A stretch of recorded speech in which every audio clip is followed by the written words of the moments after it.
Number 5.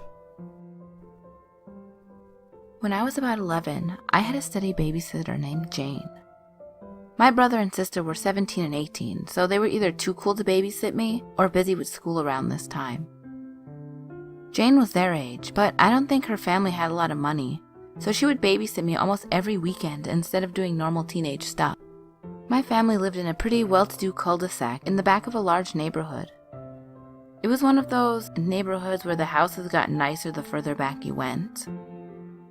The houses at the front, by the main road, were not as nice, but still not terrible, or anything like that.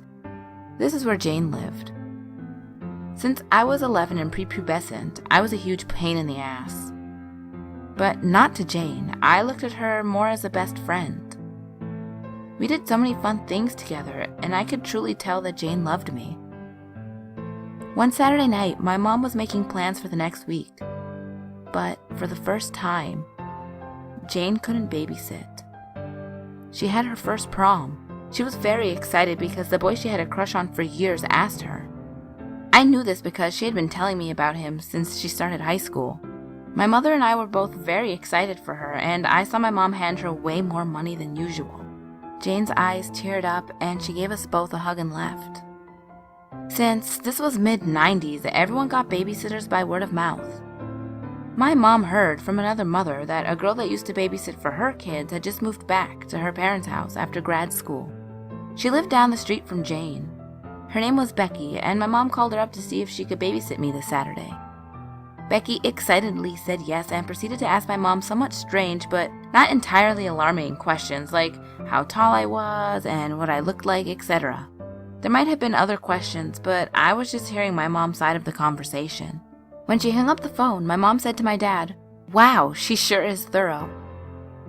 I was a little nervous, as Jane had been the only one to babysit me for years. In the rare instance she couldn't do it, my parents usually just canceled their plans.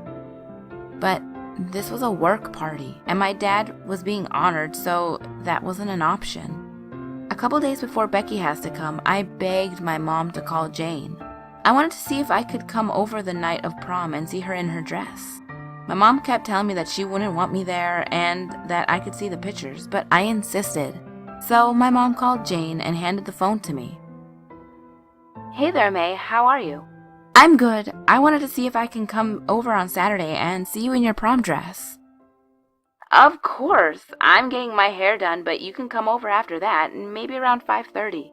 Tell your mom to call first, and make sure that I'm home."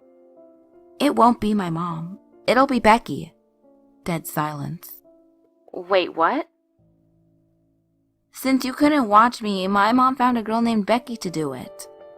Long pause. "Okay, sweetie, that's fine." She hurriedly got me off the phone. I went to school the next day and came home to my mom hanging up the phone, shaking her head. Poor Jane. Her date doesn't want to take her anymore. They had a fight. She wanted to know if she could still watch you this Saturday. I feel bad canceling on Becky, but it's completely up to you. Of course I choose Jane. And as usual, we had tons of fun. I didn't bring up the prom because I didn't want to make her sad. But then she asked me if I wanted to play dress up. We did each other's hair, and I put on my mom's dresses and took pictures with my mom's Polaroid. It was the best night of my 11-year-old life. Jane went to community college, and by the time she went to a 4-year school, I no longer needed a babysitter. We kept in touch a little after that, but before long we both got busy and we lost touch. This was where the story ended, until this past weekend. I ran into Jane at a bar. She was not sober. In fact, she was very drunk. She didn't seem to be doing well. She was very thin, and it looked like she had track marks on her arm. This made me extremely sad because she was one of those people that I loved most in the world. At least at one time. I sat next to her at the bar and asked how she was doing. Her face lit up and she gave me a big hug. "I always knew you would do well for yourself. Look at you, you're all grown up and beautiful." "You look great too, Jane." "No, I don't, but it's okay." We started talking and she was drinking even more. I got the feeling that she was in blackout territory. She was with a group of people that seemed to be her friends, so I wasn't entirely worried for her, but I still didn't want to leave her for some reason. She seemed really happy to see me. We started reminiscing, and once it was my turn to bring up a story again, I said, "Remember when that dirtbag stood you up for prom? So we staged our own prom with pictures and everything?" She looked at me through foggy eyes and smiled a small smile. "He didn't stand me up. The replacement babysitter was a sick fuck. When I was little, she beat me, sexually abused me, threatened me, and locked me in closets. Then she would invite her boyfriend over, and they would do the same things to me. She told me if I ever told anyone, she would kill my family, and I would have to live in an orphanage. She took pictures of me, too. I had repressed it until you said her name that day. Now it's all back. All of it. I should have told someone, but it's too late now. I just didn't want people to know what happened to me. I thought they would look at me differently. I regret it so much. Who knows what else she did."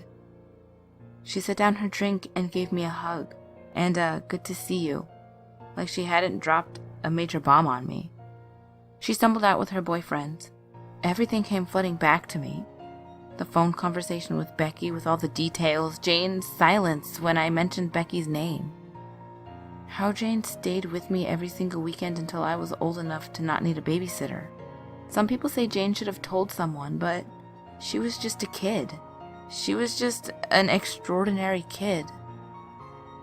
She gave up her prom to save me. She gave me every single weekend after that so that nothing would ever happen to me. She was my guardian angel. Unfortunately, Jane didn't have her own Jane, and it makes me feel horrible. So Becky, let's not meet. If we do, I might just rip your throat out for changing the life of the most extraordinary person I had ever known. Number 4. When I was 8 years old, I lived in a very small town. Around that time, there were tons of houses being built. And being in the middle of nowhere, as a kid, one of the funnest things to do was to play in those half-constructed houses. I hung out with the same group of friends just about every day, and by the time we returned home from school, the construction men were long gone. So we were doing our thing and playing around and whatnot, when this teenage boy comes up to us. He's maybe about 15 or 16, kinda chunky, with short brown hair and an awkward mustache. We'll call him Jason. I figure one particular friend of mine knows him since he has the habit of randomly striking up conversations with people in town. We'll call this friend Jake. From the impression I have, Jake knows Jason a bit, so we all start hanging out. It's all good at first, but then Jason pulls out a wad of cash and starts daring us to do stuff. Every time we accomplish a dare, he offers to give us $20. My friends and I did all kinds of stupid stuff, mostly eating gross things like spiders or something. It didn't really bring up any alarms, maybe because I was too greedy to see the harm in it. Eventually, a few of my friends leave, and it's just Jake, Jason, and I. Jason offers me $20 if I can dodge the rocks that he throws at me. I was reluctant at first, but then he raised the price, and I wanted to prove that I'm not a complete wimp, so I did it. One after another, for what feels like an hour, he's trying to hit me with these rocks from about 30 feet away. Thankfully, I keep dodging, but with each throw, I can see this guy is getting irritated and may in fact actually want to hurt me. Finally, I get fed up at this point and just want to go home. We stop the game, but Jason is stalling for some reason after telling him that I'm heading home. Then Jason makes one more offer, and for a larger price, I'll give you $200 if you two have sex in that house over there, referring to me and Jake. This is when I turn to Jake, and I have an immediate feeling of, what the fuck did we just get ourselves into?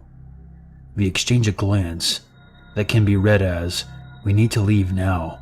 We don't want to piss this guy off, and feeling that we need to run away, all the while practically walking on eggshells. We basically tell him no and try to say that we're expected home soon. But this guy won't drop it, and eventually, as he's trying to convince us, we make a run for our bikes and pedal as fast as we can. While we make a run for it, Jason runs to his four-wheeler and starts chasing after us. We pedal as fast as we can, but his four-wheeler keeps up with us. He starts gently tapping the back of our tires with the front of his wheeler. At first, I thought this was meant as a scare tactic. I don't think he was trying to kill us, but he still wouldn't leave us alone. As we got further away from the secluded construction area and closer to our homes where people could hear us screaming, he started to get off our asses. The last thing I heard from him was, "I know where you live. Keep your mouth shut." After we were in safely, Jason goes on about not telling anyone what just happened. I was late getting in home, which made my mom question my whereabouts. I told her everything, and she called the cops. After the cops were called, I was told the reason he may have had all that money is because prior to that day, someone he knew had robbed the nearby gas station. I wasn't really kept in the loop after that, so I don't know what actually happened to Jason. From what I heard, I don't think he was arrested, and if he was, it was only for a short while. But my stepdad made sure he became a target amongst our neighbors. He never messed with us again. Number 3. My husband and I are night owls, and when we were newly married, we had a habit of going to the gym pretty late and always ended with a quick soak in the hot tub. One night, as we went to the hot tub, at about midnight, there was already another average-looking guy sitting in the hot tub. He struck up some small talk with us and explained that he was from Washington and was passing through town on his way to camp at some sand dunes, and it was a couple hours south of where we were in Utah. These sand dunes were completely isolated and far away from any major populated areas. Kind of a strange place to camp if you're unfamiliar with the state. He also tells us that he's a house painter and just works through referrals because that way he can work on the fly and he can't be tracked. Okay. This guy's really talkative. Like, we can barely get a word in and are mostly just sitting there listening. Somehow he turns the conversation to conspiracy theories, 9/11, government controlling us, etc. At this point, we're just kind of politely pretending to be interested, but I'm starting to get weird vibes from him. He starts telling us drug stories about how he has always loved to party and his neighbors ended up hating him because he was always partying. They called the cops on him because he had abandoned a car on their property and wouldn't move it. So he hated them. I wish I could remember all of the details. It had been 4 years since this happened. He tells us the reason he is out here is because of his neighbors. They tipped off the cops that he was involved in a murder case that he swears he has nothing to do with. Also, this isn't the first time something like this has happened to him. He was getting too much media attention, so he had to leave, and he'd been camping the whole trip so the cops couldn't find him. He is paranoid, though, because robotic CIA planes have been tracking him in the desert. He just knows it. At this point, we're pretty freaked out. Almost an hour has passed sitting there just listening to him. There's a lull in the conversation, and it's super uncomfortable.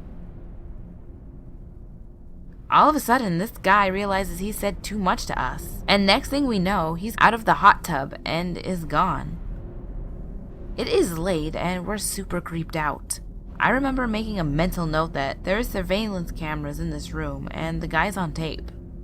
We hurry to get out, and I'm the only one in the woman's locker room. My heart was beating so fast, and I was getting dressed faster than I ever had before. Once we leave and drive home, we both agree this guy definitely had something to do with that murder case he was talking about. We make sure all of the doors are locked, and I'm freaking out that he followed us or something.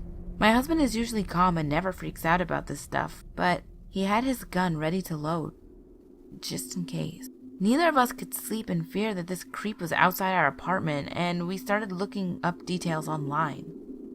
We found the murder they were talking about, and that there were suspects in the case. And the main suspect was linked to a couple other murders that happened in the woods in Washington. They never could make an arrest in the case because they didn't have concrete evidence, but they were sure they knew who did it. And the guy in the case was arrested for some time because of the neighbors reported an abandoned car. What? Is it the guy from the hot tub that killed the girls and was suspected of murder now? We couldn't sleep until morning, and the next day we tried to find somewhere to leave tips to help solve the case.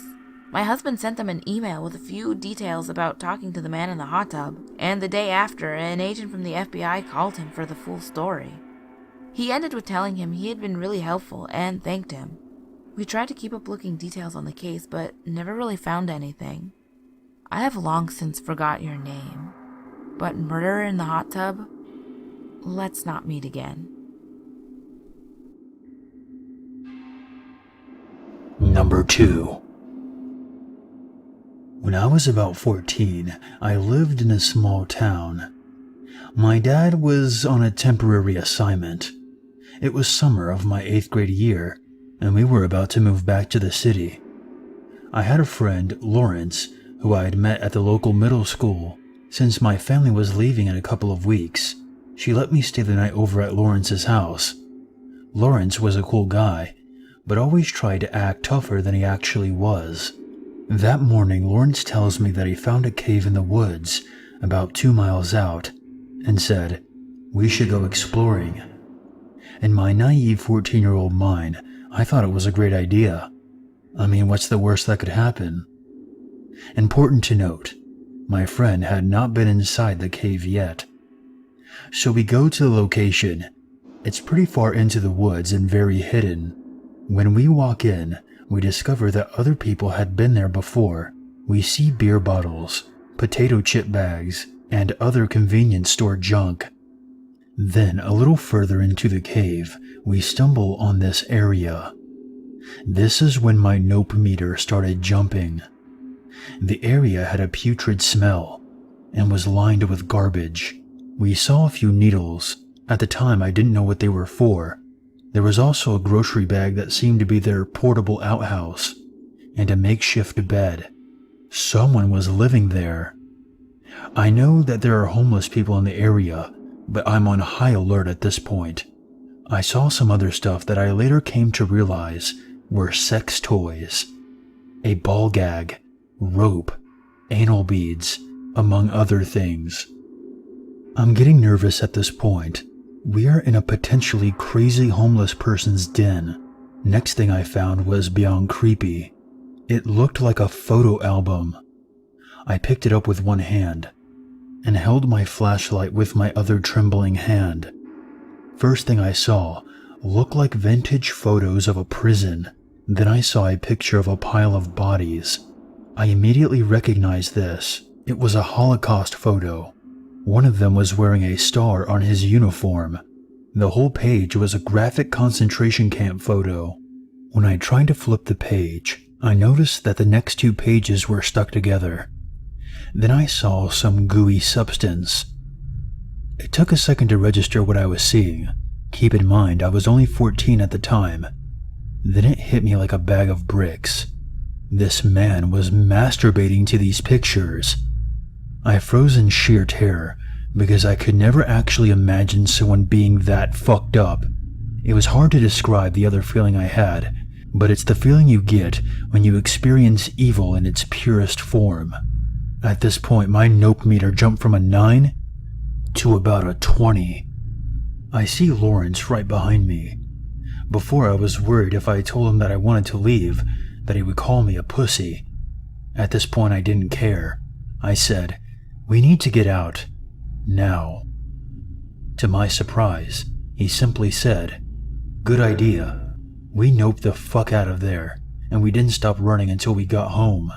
I realized when we got back to his house, he had a look of pure dread. I told him about the book, then he told me about what he had found. It was another photo book with pictures of women, gagged and bound. There was also a picture of what looked like a child with a badly burnt face. He then heard what sounded like someone coughing and moving further down in the cave. That's when he came over to me and was about to tell me to run. We finally told his parents later that day. The police were called, but the only thing they found was trash. Naturally, nothing came of it.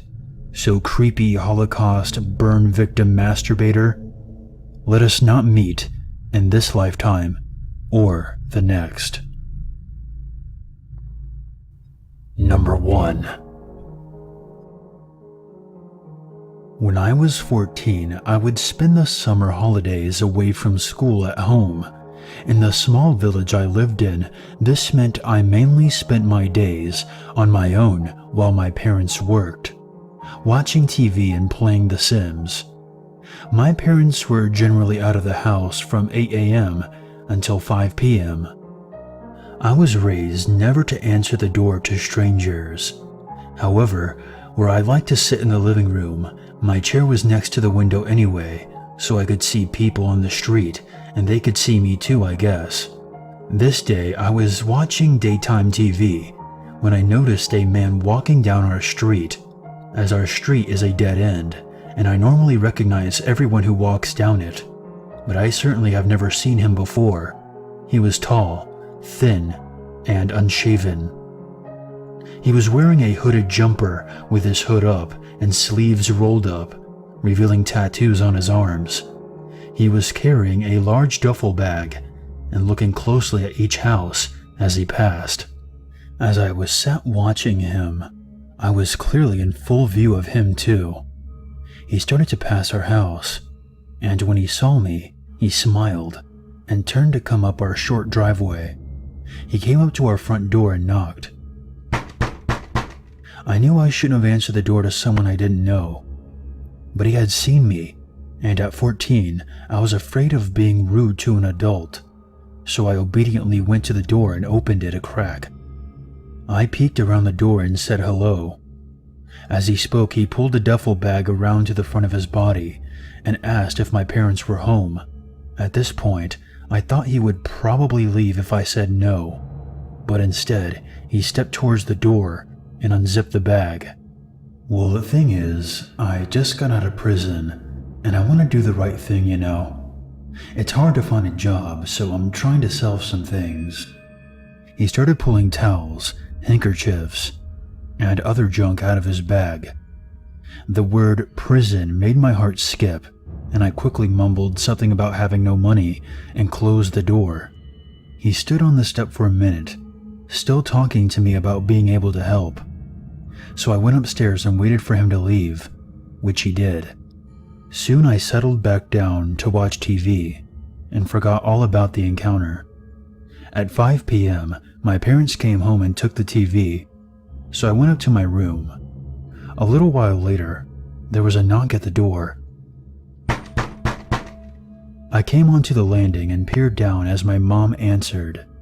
2 police officers stood on the step. They asked if someone had called our house that day. My mom said no one had, and that was when I remembered my visitor from earlier.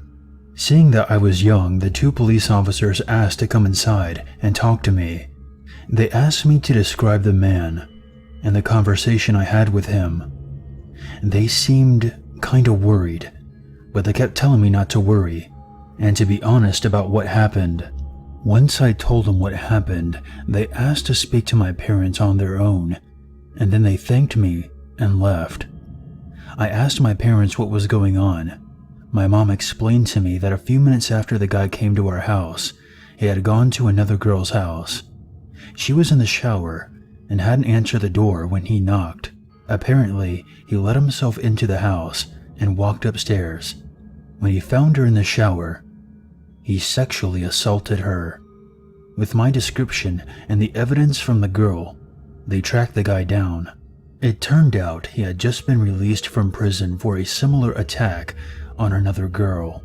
I never answer the door when I am alone now, and I also won't shower when I'm home alone.